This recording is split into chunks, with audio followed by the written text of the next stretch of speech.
This might end up being the craziest final week that we are going to see in NBA history. As you can see, the seeding possibilities in the Western Conference are just absolutely insane right now. OKC has locked up that number 1 pick, but from the 2 to the 8 seed, there is so much that could happen within these next final games throughout this week. Now, the East is pretty much locked up. There are a few different seeding options, but like I said, looking at the West, there are 7 possible teams that could end up with the 3 seed, and after that, there's 6 teams vying for that 4 through 8, plus also having that play-in tournament. There is so much going on. Let's break it down. Let's talk about the most important games this week, how each team can improve their record throughout these final few games, and what this seeding means, and how important it really is for the playoffs. So just starting off with what we know. We know that the Thunder are the number 1 seed in the West, and obviously with the best record in the NBA, that sets them apart from pretty much every other team in the West. Besides that, only the Rockets and the Lakers can get the 2 seed. The Lakers would have to go undefeated, and the Rockets would have to lose every game. So most likely, the Rockets are going to maintain that 2 seed unless something crazy does happen.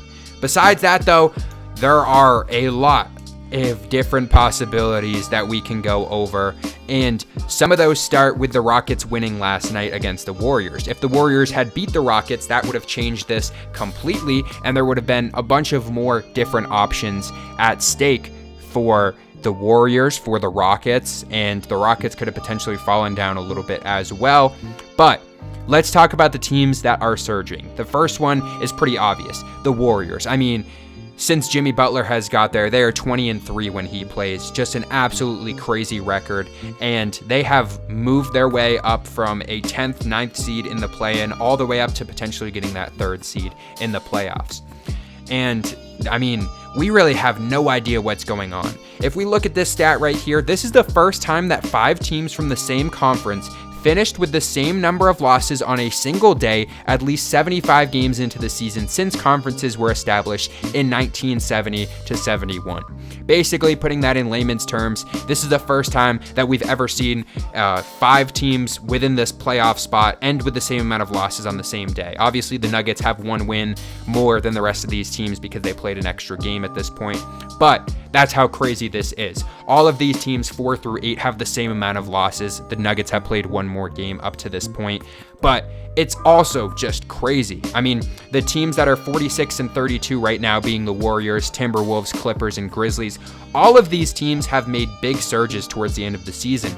The Grizzlies coming back this year with Ja healthy or not being suspended, whatever you want to call it at the end of the day, him actually playing on this team has proven to be a very, very tough threat in the West. The Warriors, we already talked about them. The Timberwolves have been quietly improving once they finally got that chemistry down after their big trade, trading away for Cat, getting Julius Randle on this team. They finally figured it out. They have been meshing very well at the perfect time, and we know how good Anthony Edwards can be. We saw him in the playoffs last year, and potentially going to go out there and try to have another run like that. But the one team that hasn't been talked about as much is the Clippers. The Clippers have been fantastic. Kawhi is playing great basketball, and this team has really figured it out. They've been through a bunch of different iterations through this season. At one point, Norman Powell going out there being the guy for this team. James Harden has had some great games as well, looking like the old James Harden. One guy that's been very consistent and very under talked about and just hasn't been respected as much in Zubac this season. He's been great almost every single game that I've watched from the Clippers this year. He's out there doing the things that really matter to this team. He's not that superstar level guy like Kawhi or James Harden has been, but he's the guy that's getting down and dirty, getting those rebounds, getting those shots inside. And like I said, the Clippers haven't been talked about as much, but they are the team that is the most important in this scenario because they hold the 4-way tie because they went 6-3 against those other teams that I just mentioned. So if everything goes to plan for the Clippers, they end up with the same record as these other teams by the end of the season. They will hold that tiebreaker and get towards the top. If there's a 5-way tie between the teams that we just talked about, the order would be the Timberwolves, then the Clippers at 5, like I said, who just had that, they have that advantage over the other teams that I mentioned before. And after that, it would be the Warriors at 6, the Nuggets at 7, the Grizzlies at 8, if there would be a 5-way tie.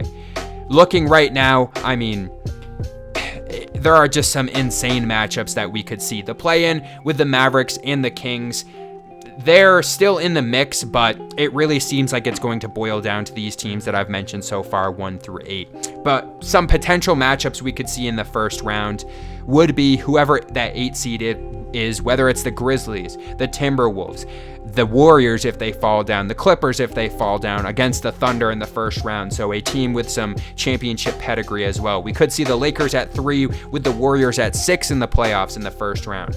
The Rockets, a younger team that's been building up momentum this season, could end up playing against another team, like I said, with the Clippers or the Nuggets or the Warriors, who have that championship level pedigree with guys like Kawhi, guys like Steph Curry, guys like Jimmy Butler who've been to the finals, guys like Jokic who know how to win in the finals. There are a lot of massive games too for the rest of this week as well, especially in the West. The Lakers just absolutely ran through the number 1 seeded OKC Thunder, and they have another game against them as well. And if they can go out there and win that game, it'll keep them higher up in the seeding, but it'll also just be a massive game for them as well, because I mean, to be honest, if the Lakers, can go out there and beat the number 1 seed twice a week before the playoffs start, I'm pretty sure that's going to give them a bunch of momentum. And they do have the hardest strength of schedule remaining as well. They have a head-to-head matchup against Houston as well. So, like I said, I mean, more than likely, Houston has a pretty good chance of getting that number 2 seed, but Houston's last 3 games are against the Lakers, the Nuggets, and the Clippers. So that game against the Lakers could be very big. If the Lakers go out there and beat OKC, beat the Rockets, beat the Blazers, and beat the Mavericks, and Houston loses out, there's going to be a shot at them potentially getting the 2 seed towards the top. And like I said, I mean, all of the possibilities that we're looking at right now are just absolutely crazy. And we can look right here. We'll take a look at the probability of these odds through the final games in the rest of this week as well.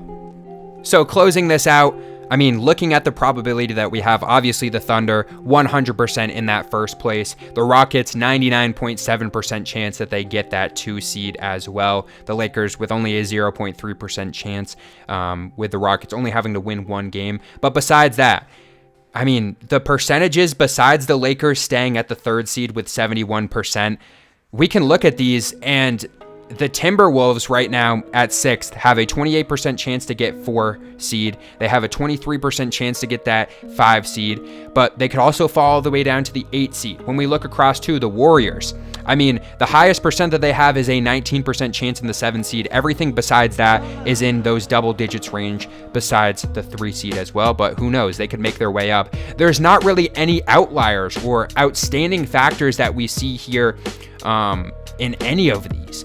I mean, hypothetically, all these teams could end up in a different spot or the same exact spot they are at right now. There's really no way to know what we're going to see at the end of this week, and this is just where it gets started. I mean, this week is crazy. It is the most hectic week, that final week that we have ever seen. It seems like an NBA history, seeding-wise, in recent memory at least, and this is just to get it started. These Western Conference playoffs this year, just the playoffs overall as well. The East, obviously not as exciting as the West this season, but there's still some heavy hitters. Obviously, the defending champion Celtics, the Cavaliers, who are having a fantastic season as well. The Knicks, the Pacers, the Bucks are all playing well right now.